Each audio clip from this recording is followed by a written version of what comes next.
Este piano fue traído desde el Museo de Teresa Carreño. Desde el Museo de Teresa Carreño en Caracas. Es una pieza valiosísima. Desde aquí del segundo piso podemos ver la antena de CanTV, la estructura de las casas coloniales con sus tejados. Esto es historia de Mérida. Este lugar donde nos encontramos, una vieja leyenda habla precisamente de que aquí estuvo asentado el primer gobierno. Hola, sean bienvenidos a Bodega Ventana Express 30. Yo soy Nelson Paredes y hoy nos encontramos acá en la Plaza Bolívar de Mérida. Un saludo a nuestros seguidores y suscriptores que ya conocen el canal. Muchas gracias por ese apoyo mostrado y por los likes. A los nuevos que se unen al canal, los invito a recorrer los videos para que conozcan los sitios turísticos de interés acá en Mérida y la gastronomía. Hoy vamos a comenzar una serie de videos recorriendo el casco histórico de la ciudad de Mérida. Comenzaremos por la casa de los antiguos gobernadores, luego visitaremos la Biblioteca Bolivariana, el Museo de Arte Colonial, la Casa Bosé, la Plaza Colón, la Catedral de Mérida, el Rectorado de la ULA y terminaremos acá nuevamente en la Plaza Bolívar. Un recorrido lleno de historia, anécdotas y leyenda, así que acompáñame. Subiendo a 2 cuadras de la Plaza Bolívar se encuentra la Casa de los Antiguos Gobernadores, que se ubica en la avenida 3 Independencia con calle 20 Federación. Aunque los historiadores no se han puesto de acuerdo debido a la carencia de documentos fidedignos, una tradición oral señala que en este lugar de la provincia de Mérida estuvo alguna vez, en tiempos de la colonia, una casa modesta que sirvió de sede a los tenientes de justicia coloniales que gobernaron la provincia de Mérida. Esa primera casa ubicada en este lugar, fundada en Mérida en 1558, fue sede de un corregimiento hasta 1607 y pasó a ser sede de la provincia en 1625, categoría que conservó hasta 1682, cuando la capital de la provincia fue trasladada a Maracaibo. Vamos a hacer el recorrido Casa Museo de los antiguos gobernadores de Mérida, así que acompáñenme.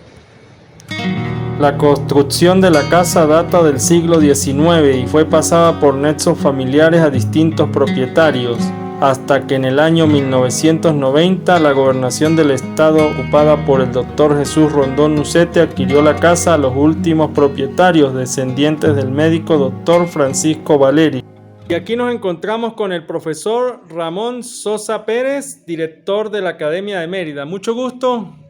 Hola, ¿qué tal? Muy buenas tardes. Un placer saludarles, sobre todo de este espacio que es histórico, que es arquitectónico, que es cultural, que es una de las joyas más importantes que tenemos en lo que a arquitectura se refiere, fundamentalmente de principios y medianía del pasado siglo XX, una casa de un ambiente extraordinario en su composición, en su geografía, que es el derredor del centro histórico de la ciudad. Decimos el centro histórico porque confluyen en derredor de esta casona, pues joyas importantísimas desde el punto de vista de nuestra historia. Hoy día es el albergue, es la casa, es la sede donde funciona la Academia de Mérida, pero es una casona que tiene una historia bien interesante, construida en 1873 por la familia Gabaldón en Llavaneras, pero que se le da el nombre desde 1992 de Casa de los Antiguos Gobernadores porque fue la casa del primer gobierno. Hay una crónica del año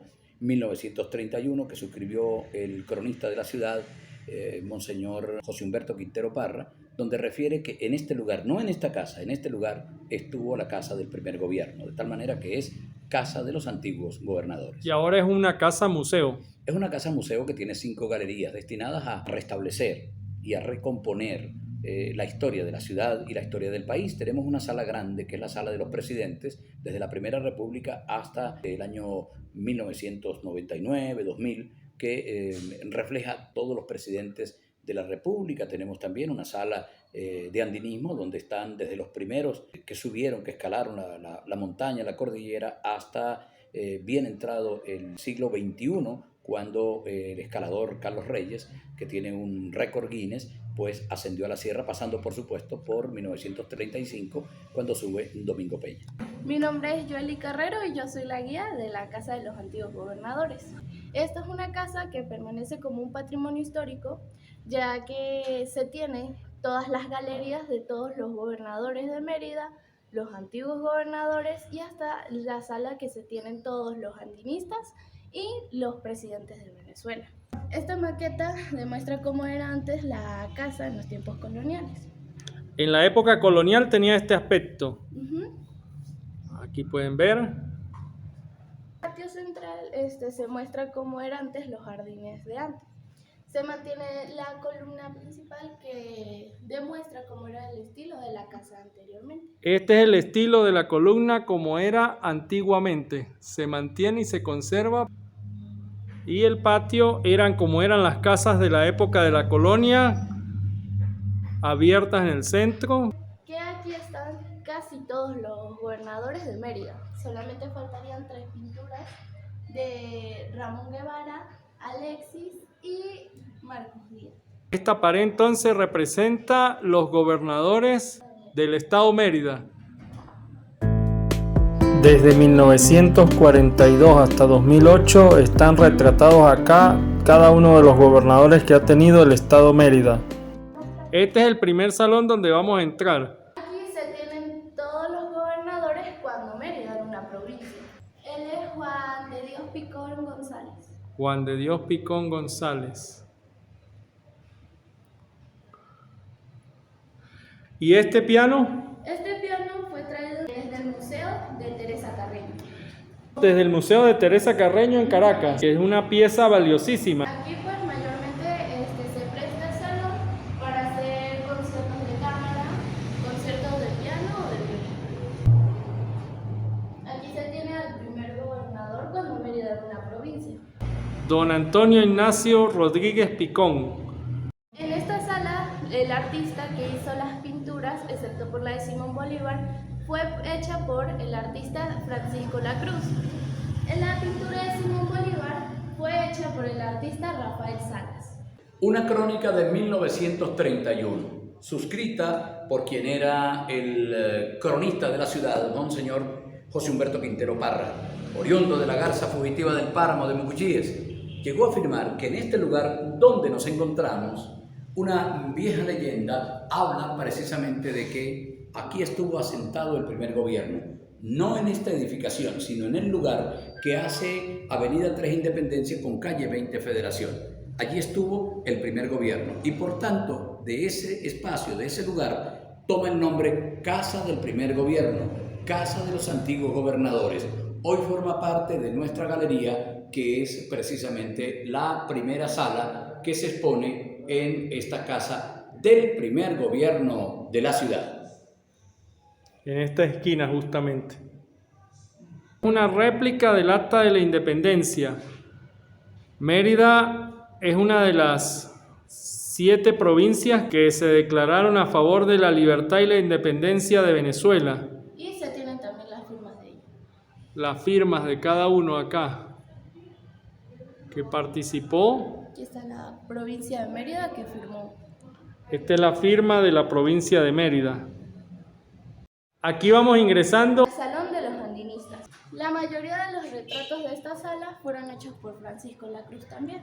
Salón de los Andinistas porque hace mención y hace reconocimiento y tributo de afecto a quienes en los primeros años del siglo XX se aventuraron a la cordillera de Mérida, a la sierra de Mérida y posteriormente al Pico Bolívar. Vamos con la historia. Georges Pierre Henry Bourgoin, que es el francés que forma parte de esa generación precursora de quienes concibieron subir a la sierra para conquistar la cordillera, para estar en las alturas, y su nombre va a estar muy ligado hasta bien entrado el siglo con el ascenso a distintos espacios de nuestra cordillera y posteriormente del Pico Bolívar. Todos ellos conforman los alemanes, italianos, ingleses, las personas que fueron subiendo a lo largo del tiempo y que conformaron precisamente esas experiencias importantes que venían de otras latitudes, hasta que vamos a conseguir, por ejemplo, el 5 de enero de 1935, precisamente. Allí tenemos al doctor Enrique Bruguán, nieto del primero que ascendió a la cordillera, pero él es el que junto a Domingo Peña va a ser el conquistador, por llamarlo de alguna manera, porque suben, conquistan el pico con el guía sempiterno de la Sierra Nevada, Domingo Peña.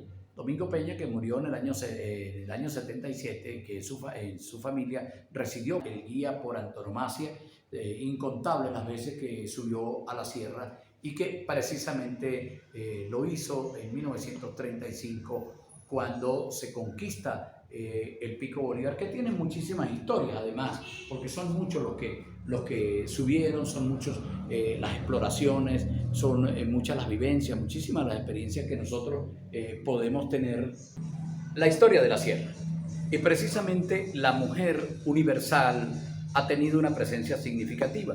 Dorly Marmillot, que había escalado los picos y los espacios de la geografía más importantes del mundo, quiso conquistar la sierra también y se constituye en la primera dama en conquistar la sierra, en subir a la Sierra Nevada. Y luego vamos a encontrarnos a Blanca Elena Carrillo, que es la primera venezolana en subir a la sierra, y era una estudiante de 22 años de la Universidad de los Andes, había venido desde Tucupita, y en esas experiencias motivadoras propias de la juventud, pues fue invitada también para subir a la sierra, y se convierte en la primera venezolana en ascender a las alturas de nuestra Sierra Merideña. Pero ahora tenemos a doña Cira. Primera merideña en conquistar el Pico Bolívar, su esposo Carlos Chalbó Serpa. Carlos Chalbó Serpa, nacido en 1929, en el año 1949 efectuó su primera ascensión, habiendo coronado a través de los años todas las cumbres de la Sierra Nevada. Fue en 1952 promotor de la construcción del teleférico, la estatua de la Virgen de las Nieves, monumento a la nacionalidad y monumento a los conquistadores. Realizó varias publicaciones de libros durante varios años. La primera merideña que acompaña el amor por la sierra y la experiencia bien importante, al punto de que junto a su esposo subieron en incontables ocasiones a la sierra, se constituyen en una pareja extraordinaria, fundadora del Club Andino Venezolano, al punto de que ese amor y ese afecto va a estar precisamente en su hijo Carlos Esteban Chalbó Morillo, quien sube a la sierra en incontables ocasiones también, pero va a quedar sepultado allí en estos espacios por cuanto un accidente fatídico lo dejó sembrado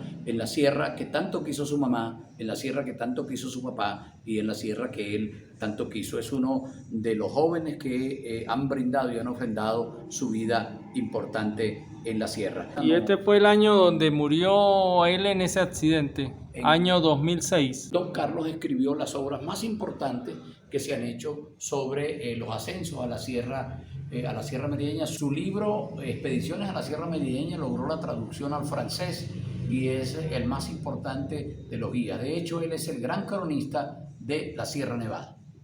Ahora les voy a pasar hacia las pinturas de Ángel Ulloa. Estas pinturas acompañan al Salón de los Andinistas, que demuestran un impresionismo por el detalle de cómo él demuestra la flora y la fauna de Mérida. Hace poco hicimos el video del zoológico Chorros de Milla y mostramos las distintas especies que tienen autóctonas allá y también de acá de Venezuela. Entre eso vimos el cóndor, las guacamayas. Para los que no han visto el video de los Chorros de Milla, los invitamos a ver las dos partes del Parque Zoológico Chorros de Milla. Acá vemos la fauna xerófila o desértica, como en el área de Lagunillas y San Juan. Estos retratos pudimos también apreciarlos en la estación del teleférico. Ahora vamos al Salón de los Presidentes. Les doy un dato, esta es como uno de los primeros lugares donde se tiene casi toda la galería de todos los presidentes de Venezuela. ¿Cuáles son los horarios de atención acá en la Casa Museo? Siempre estamos abiertos de lunes a viernes, desde las 8 hasta las 12, ya a la 1 volvemos a abrir y tenemos los horarios hasta las 4. Ya los viernes pues a veces cerramos un poco más temprano, como a las 3. Aquí en todos los salones los prestamos para hacer reuniones, ya sea de fundaciones, organizaciones, foros o videoconferencias.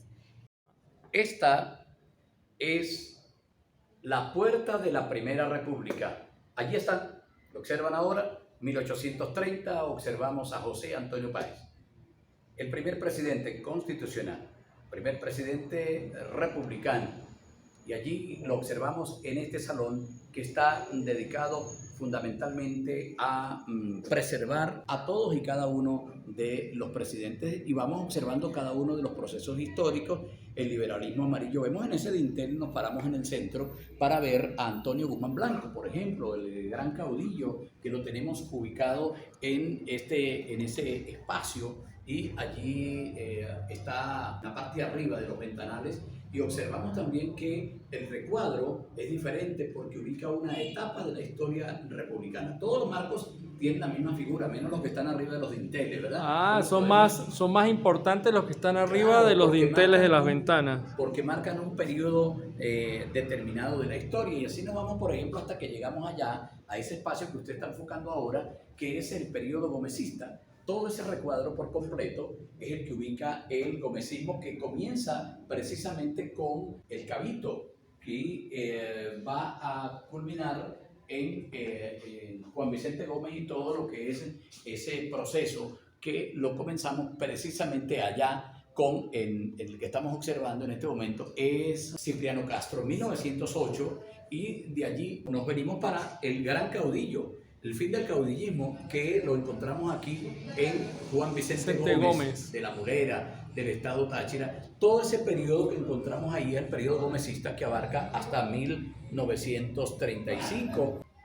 Ahí está Eleazar López Contreras, a la muerte del general Juan Vicente Gómez, y posteriormente entramos con Isaías Medina Angarita. Y así nos vamos con cada una de las etapas del proceso independentista y del proceso constitucional venezolano para recorrer poco a poco cada uno de los periodos de nuestra historia. Hemos hablado del periodo independentista, y esta es la democracia representativa en 1948-1958, que está en Marcos Evangelista Pérez Jiménez, del Táchira también, y cada uno de los gobiernos sucesivos que hubo, por ejemplo, Rafael Caldera, 1970. Aquí tenemos a Luis Herrera Campins. Allá tenemos al gran novelista venezolano que fue presidente en 1947-48, don Rómulo Gallegos. Ajá. Y de este lado, arriba del dintel, podemos observar, por ejemplo, que ahí está Rómulo Betancourt, el padre de la democracia venezolana. Es el periodo representativo, el periodo de la democracia representativa, y tenemos también pues la figura emblemática también del presidente Hugo Rafael Chávez, que es donde culmina la galería de los presidentes de Venezuela. Toda esta galería fue hecha, excepto por la pintura de Chávez, por el artista Alejandro Elcelga Herrera. Las mesas laterales son una copia de la mesa original que tenemos en el medio. La mesa original es traída de Portugal del siglo XIX. Esa mesa es del siglo XIX. Uh-huh. Oye, y qué intacta se ve, bien cuidada, ¿eh? Siempre cuando hay algunas reuniones como protocolo para mantener las mesas, siempre ponemos manteles para poder mantenerlas. Para la mejor conservación. Pero es una madera muy buena porque mira, del siglo XIX, y está intacta y reluciente, tocando madera del siglo XIX. Y junto con los candelabros, que es cristal cortado, fueron traídos de Europa también. De Europa estos candelabros. O sea que uno se transporta aquí al siglo XIX y parte del siglo XX de la historia de Venezuela. Cristal cortado a mano. Ahí pueden ver los retratos de los principales presidentes de Venezuela durante el siglo XX.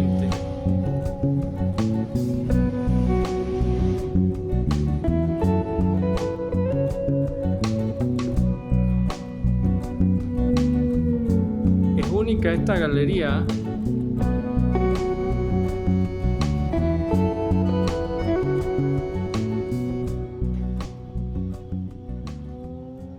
Se aprecia el patio de la Casa Museo de los Gobernadores con su fuente. Muy bien conservada esta casa, una casa que ha vivido la historia de Mérida durante décadas y siglos.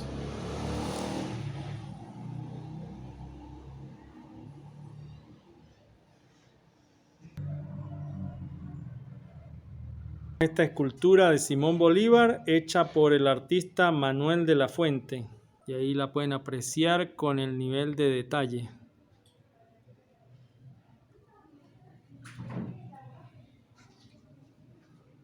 Una maqueta de cómo era la Catedral de Mérida, la Basílica Menor, antes de la restauración. Aquí pueden ver.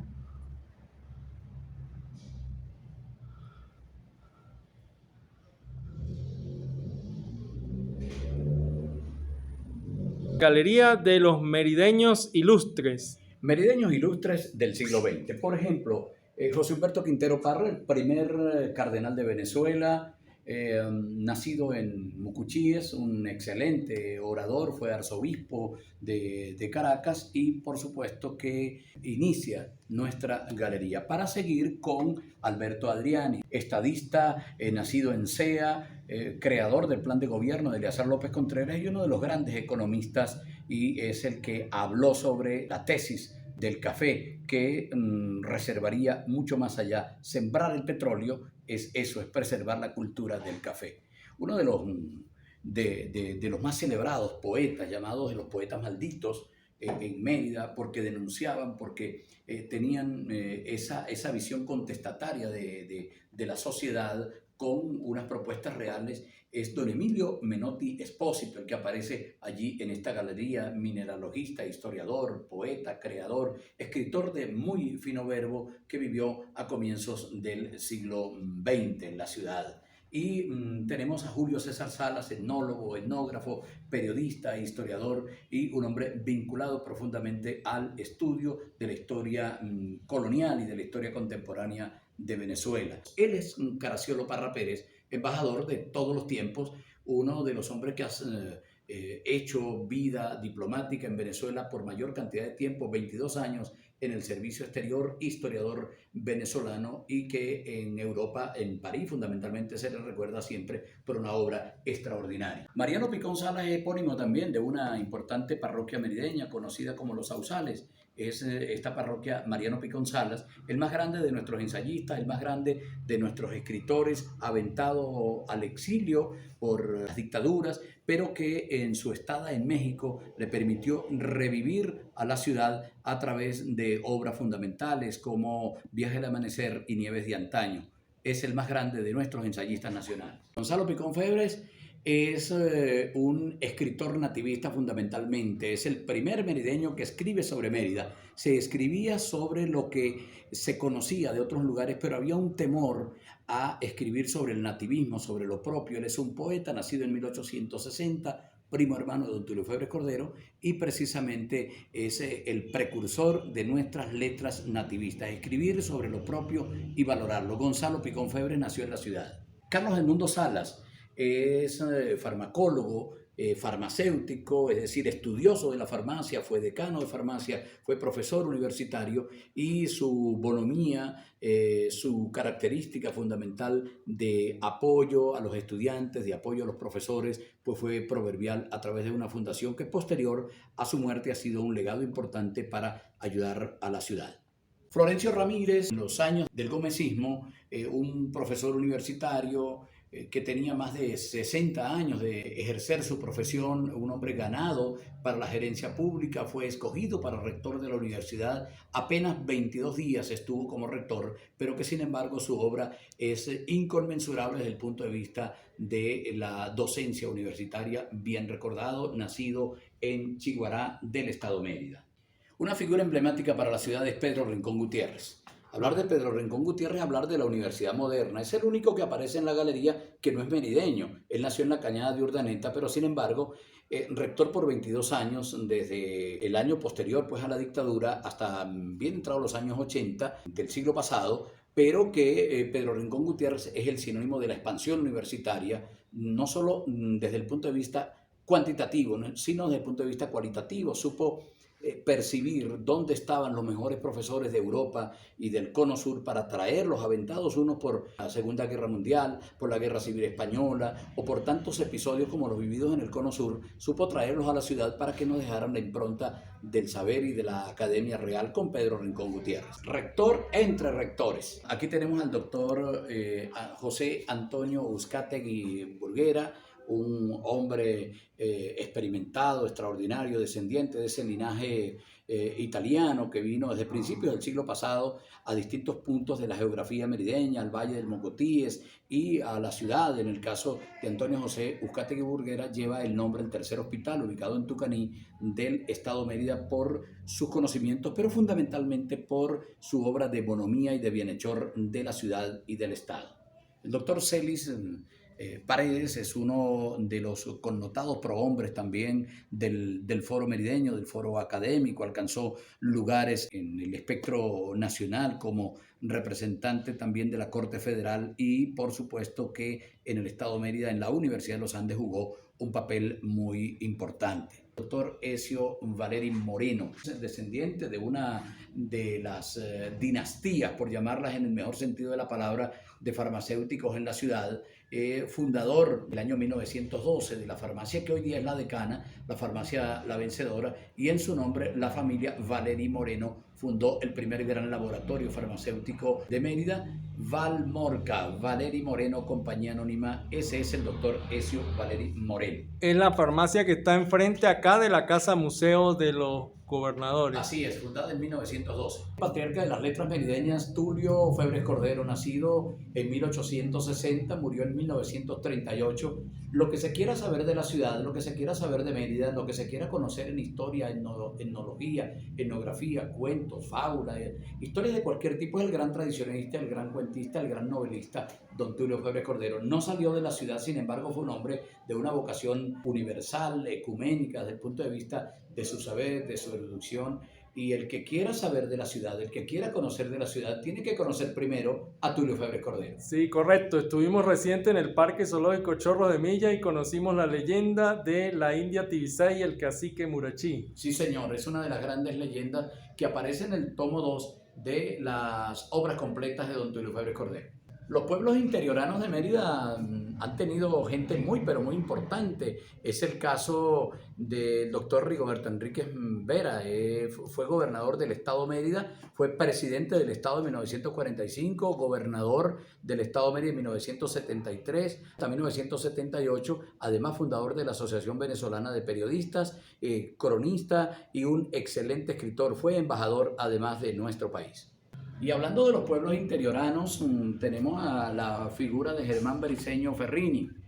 A los 21 años de edad fue secretario de la Universidad del Zulia. Él es nacido en 1920 en Chiguará, pero fue embajador también, fue presidente de la extinta Asamblea Legislativa del Estado, fue gobernador del Estado Mérida y por supuesto ejerció también cargos académicos importantes como decano de la Facultad de Ciencias Jurídicas y Políticas. Un hombre extraordinario en su haber, un excelente sonetista, un gran poeta y un prosista de calidad que en los últimos años pues a través de la prensa regional nos entregó su página Lindero. El doctor Vicente Casanova Roa, ex gobernador del estado y ex rector de la Universidad de los Andes, fue también vicerrector académico, el primer vicerrector académico en tiempos de la democracia, nacido en El Cobre, en la Grita del estado Táchira, pero radicado en Mérida, profesor universitario y un excelente escritor y gran parlamentario nacional. El doctor Carlos Febres Poveda es uno de los hombres más representativos de nuestra ciudad,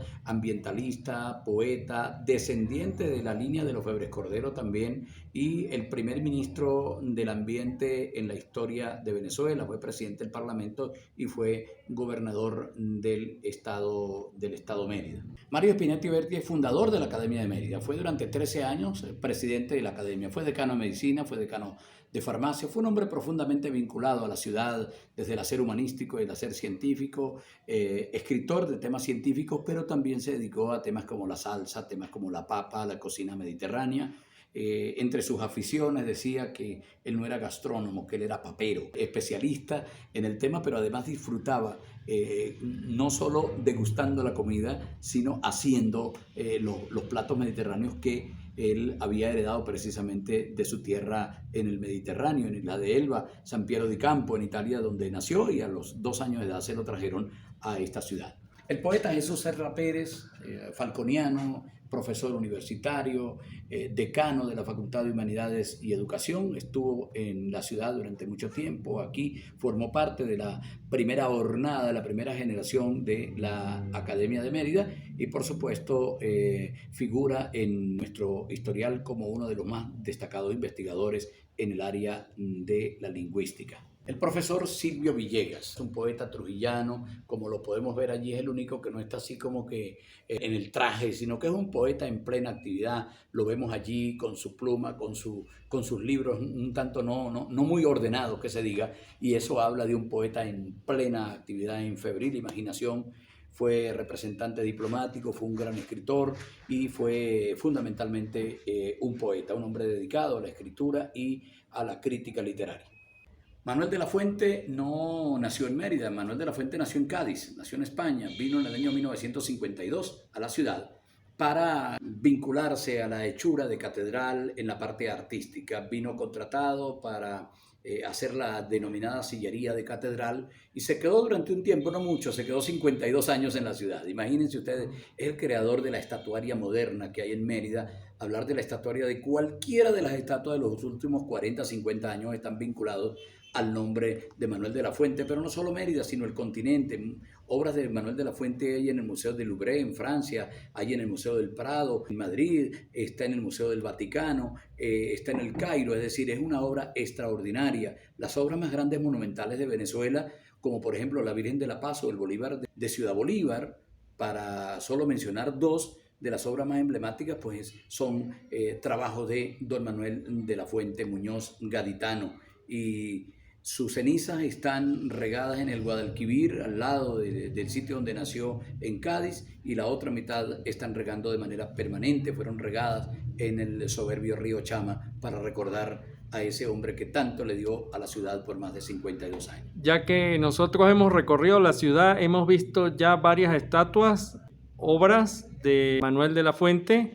Hemos visto por lo menos la estatua de Charles Chaplin arriba, que fue recuperada y está guardada en una posada al frente de la plazoleta. Son muchas las obras de Manuel de la Fuente. En el Parque Gloria Patria vemos también la obra de Manuel de la Fuente en ese movimiento escultórico extraordinario. William Lobo Quintero nació en la Sabana de Lagunillas, fue criado en Tovar y se graduó de ingeniero civil en la Universidad de los Andes, pero es doctor en sismoresistencia, graduado en Wisconsin, en los Estados Unidos, en el año 1963. Un hombre con una profunda actividad, no solo desde el punto de vista científico, sino desde el punto de vista intelectual. Es el creador del proyecto Mérida Sostenible, una ciudad para la gente. Fue presidente de la Academia de Mérida del 2008 al 2012 y un hombre que vale la pena seguir estudiando porque estudió, conoció a la ciudad en todas sus aristas. Nació en la Sabana, en el municipio Sucre, Lagunillas, se crió en Ejido y está muy vinculado su nombre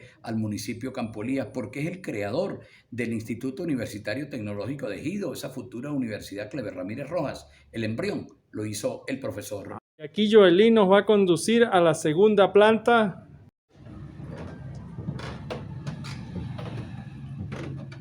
¿Quién es este militar? Es el retrato de Eleazar López Contreras. Qué bonita esta segunda planta.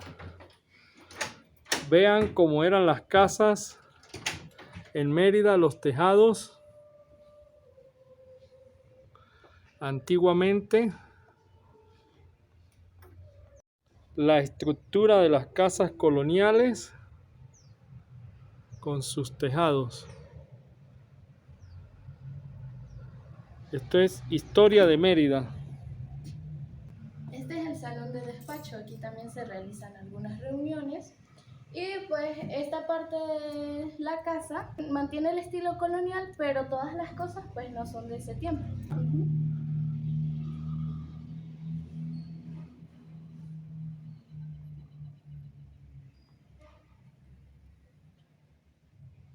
Aquí tenemos el retrato de Gómez con Cipriano Castro. Mire ese par de compadres ahí, que iban a dirigir los destinos de Venezuela durante un buen tiempo. Donde está este retrato de Cipriano Castro y Gómez. Este es el salón de sesiones. Es el mismo que cumple las mismas cosas que el salón de despacho. Las mismas reuniones, diapositivas, videoconferencias, entre otros. Y me impresiona la estructura de la casa, cómo se conserva, el estilo colonial. Desde aquí del segundo piso podemos ver la antena de CanTV.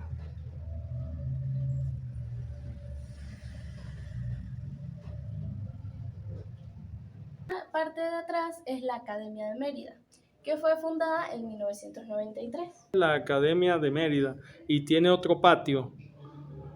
Esta área era caballeriza. Sí, era una caballeriza y pues al ser fundada la academia Se remodeló. Aquí tenemos la placa de la Academia de Mérida, fundada en 1993. Y este fue el recorrido por las instalaciones de la Casa de los Antiguos Gobernadores en el centro histórico de la ciudad, hoy día sede protocolar de la Gobernación del Estado Mérida y también sede de la Academia de Mérida. Hasta una nueva oportunidad. Muchas gracias, profesor Sosa. Y así culminamos este recorrido por la Casa Museo de los Antiguos Gobernadores o del primer gobierno de Mérida. Aquí nos encontramos en la avenida 4, a una cuadra de la Casa de los Antiguos Gobernadores. Estamos aquí ubicados para mostrarles la Biblioteca Bolivariana, donde será nuestro próximo video de recorrido por el centro histórico de la ciudad de Mérida. Y aquí tenemos el Museo de Arte Colonial Casa Bosé. Según una leyenda, hay un túnel subterráneo que conecta la capilla o iglesia del Carmen, de la Virgen del Carmen, con este Museo de Arte Colonial, y el túnel se extiende hasta la Casa de los Antiguos Gobernadores. Un túnel usado en la época de la colonia para resguardarse de los españoles. Nos vemos en un próximo video recorriendo el centro histórico de la ciudad de Mérida. ¡Hasta la próxima!